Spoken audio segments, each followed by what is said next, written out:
Pelayanan kesehatan primer merupakan salah satu pilar transformasi kesehatan yang difokuskan pada pemenuhan kebutuhan kesehatan berdasarkan siklus hidup yang mudah diakses dan terjangkau sampai pada tingkat masyarakat, keluarga, dan individu. Transformasi pelayanan kesehatan primer dilaksanakan melalui edukasi penduduk, pencegahan primer, pencegahan sekunder, dan peningkatan kapasitas serta kapabilitas pelayanan kesehatan primer. Telah berlangsung kick-off integrasi pelayanan kesehatan primer yang merupakan lompatan besar dalam meningkatkan kesehatan masyarakat dari tingkat desa hingga kelurahan. Kolaborasi antara pemerintah dan masyarakat diarahkan untuk menciptakan pelayanan kesehatan yang terintegrasi serta menyeluruh dengan fokus pada keluarga sebagai unit terkecil masyarakat.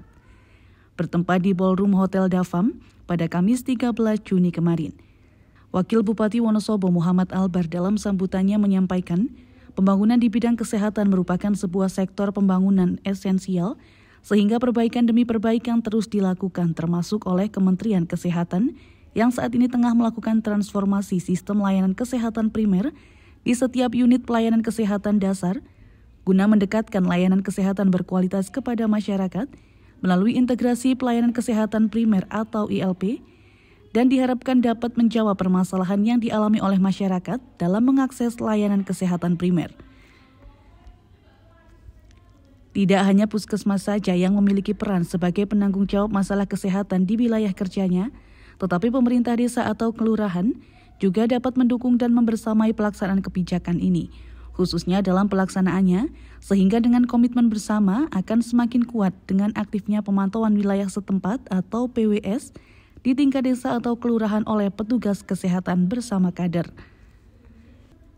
Sementara itu, Kepala Dinas Kesehatan Jailan Sulat menyampaikan, dengan dilaunchingnya ILP ini menjadi momentum yang sangat baik bagi akselerasi ILP di seluruh puskesmas.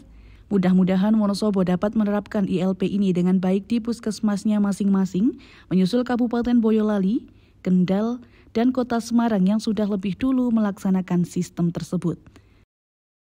Layanan primer ini dari puskesmas turun ke pustu, semua desa ada, nanti ada pustu, PKD kita kembangkan jadi pustu. Kemudian di masing-masing pustu nanti di sana ada satu tenaga perawat, ada satu tenaga bidan, ditambah dengan dua orang kader koordinator. Jadi nanti posyandunya tidak seperti kemarin. Posyandunya tidak posyandu lansia sendiri, posyandu bayi sendiri, posyandu ibu hamil sendiri, tapi nanti posyandunya ini siklus hidup. Jadi mulai dari ibu hamil, bayi, balita,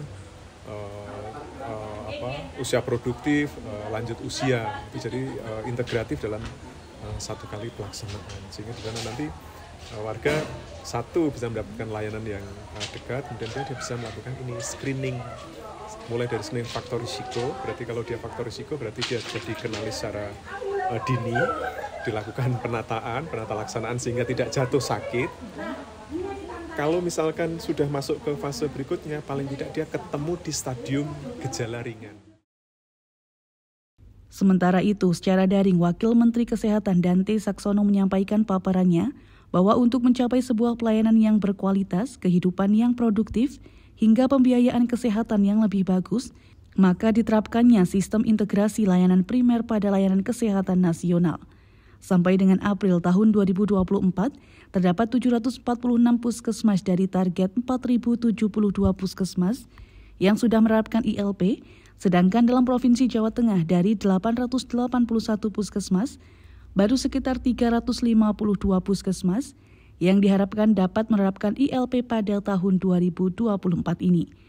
Sejauh pendataan yang ada di Jawa Tengah, baru sekitar 6 puskesmas yang sudah melaksanakan, diantaranya berada pada Kabupaten Boyolali, Kendal, dan Kota Semarang. Tim Liputan melaporkan untuk Web TV.